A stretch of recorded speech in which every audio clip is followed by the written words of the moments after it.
Hi everyone, what's up? It's Thankful Thursdays. I'm Caroline, cavernchick, and my co-host for the day is Rachel, Sia118. And the question we are answering today is, how do you distinguish between your feelings, like for numbing them for so long and ignoring them, it's hard to accept your feelings, or to even recognize what you're feeling at a certain time? Instead of feeling fat and worthless all the time, how do you actually feel emotions, or even recognize what you're feeling, or let yourself feel them, instead of aiming to feel nothing all day long because it's all too much? This is an amazing question, and I've been thinking about it all week. Thought about it a lot yesterday when I was feeling a really intense emotion. And I just sort of like paid attention to myself go to my head so I could think about it and analyze it rather than actually feeling it. It's a fairly simple example. I went to see a movie, Revolutionary Road, with my friend. And for those that have seen the movie, it's really, really intense. And I had an extremely intense reaction to it. It really upset me. It just brought up a lot of emotions in me, not because of any personal experiences. It just brought up a lot of human emotions, because when you see intense human emotions on screen or in art or in life, or you're going to react. So I was paying attention to how I reacted, and first I was like, am I hungry? Then I was like, do I want to write about this? Do I want to go home and write a blog post about this? And then I was like, who should I call? And then it was like, how do I process this? What am I thinking about? And then I realized, no. Don't go to your head. Don't go somewhere else. Just feel it. And I just let myself feel it. And so how do you feel that? You shut off the noise in your brain. You don't run to something else. You don't divert or circumvent the feeling. You sit with it. My therapist used to always say that, just sit with the feeling. And literally, it's that. It's to sit with the feeling, to feel it. You're going to feel it in your body, and it's an emotion that will manifest to the body. I tend to feel anxiety here. I tend to feel tension in my neck. I tend to feel really deep personal issues that I'm working to overcome in my stomach.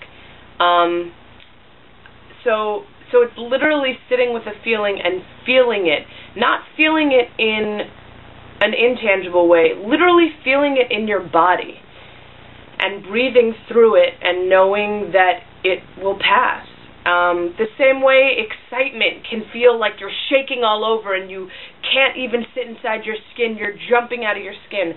That excitement, the way you feel that excitement is by feeling that vibration, that shaking, that mass catharsis of joy.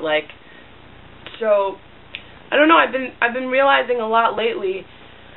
I had an eating disorder for 10 years. I'm 25 now. I've been in recovery for like 4 years, but that was, half of my life nearly half of my life with an eating disorder.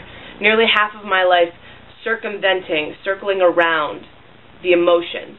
And because of that, I'm now starting to feel emotions from things that happened a really long time ago. And I'm like sitting here like, oh my God, why am I feeling this now? And it's because, well, I didn't really let myself feel it for a decade, because even though I was an expressive and emotional person, and I am an expressive and emotional person, and I talk about my feelings, I wasn't feeling it. I was talking about them, I was sharing them with everyone openly and freely, but I wasn't always actually feeling them. And so it's interesting, I've noticed in the last several years of recovery, I'm feeling things, I remember the first time I felt stress.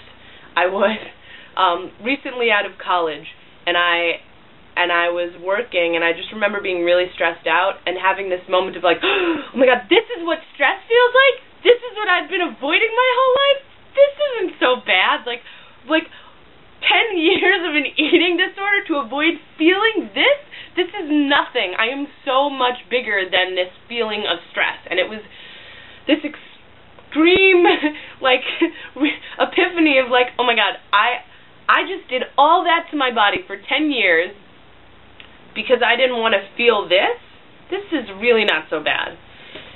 And even the other night I was like really anxious about something and lying in bed and I was just like, but I'll be fine in the morning. I'm going to breathe through this. This isn't permanent. That's how so how do you learn to sit with emotions? Practice and patience. Patience of knowing that it's temporary. Nothing is permanent. Everything is progressing and changing and growing and moving, and so every emotion is temporary. It's of the moment, and every feeling is of the moment, and it's not permanent. You're not going to feel this way for the rest of your life. Like that, I know to be true. That each moment is only specific to itself. So I hope that helps. Yeah, it's practice. It's just practicing feeling, and then you get really good at it, and you don't have to turn to other outlets to avoid the feeling. That's not to say that expressing your feelings and talking it out are not important. Oh my God, those are so essential, but it's first important to feel the feeling.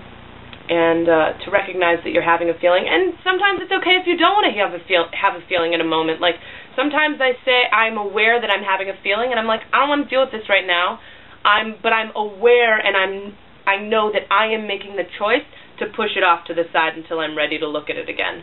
And that to me is what recovery is: awareness. Awareness that it's all a choice. That you're choosing to feel the emotion or choosing to not feel the emotion, and that whatever happens, it's your choice to feel it or not. So, I hope that helps. Again, really amazing question, and I've really enjoyed thinking about it, feeling it, and using that to express in this space. Have a beautiful Thursday.